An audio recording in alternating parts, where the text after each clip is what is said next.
Everyone's talking about AI, but here's a shocker. A recent Harvard Business Review article reported that 95% of AI projects aren't delivering measurable returns. Does that mean AI is a waste of money? Not at all. It means businesses are approaching it the wrong way. In this video, I'll explain why most AI experiments flop and what you can do differently to actually see results. Right now, companies are treating AI like a magic wand.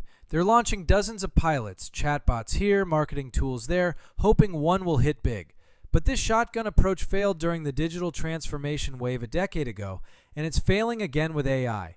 Back then, businesses funded random projects without a clear strategy, and most produced little to no value.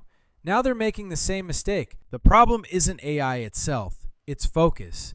Most spending goes toward flashy marketing pilots, not core operations where AI can truly drive value. Experimentation isn't bad. Unfocused experimentation is. Projects need to connect directly to problems that customers actually care about. The goal isn't to become an AI company. The goal is to serve customers better, faster, and cheaper using the right tools. Look at companies like Amazon or Ant Financial. AI isn't a side project. It's embedded in decision-making processes. Humans oversee, but AI drives the workflow.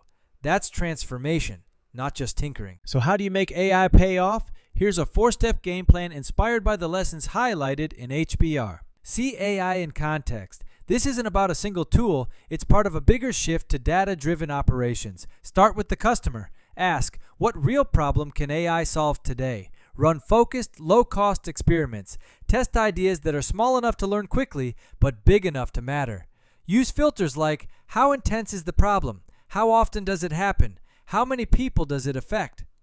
Scale with purpose. Once an experiment works, assign a dedicated team, people with leadership backing and resources to expand it company-wide. This way, you're not chasing AI hype, you're solving real business problems. AI isn't overhyped, it's just misused. Companies that treat it like a shiny toy will burn cash. Companies that use it to solve real problems for real customers will win. If you found this helpful, hit like, share this with someone curious about AI, and subscribe for more insights on using technology strategically, not just chasing the hype. And if you want to read the full HBR article I'm referencing, the link is in the description.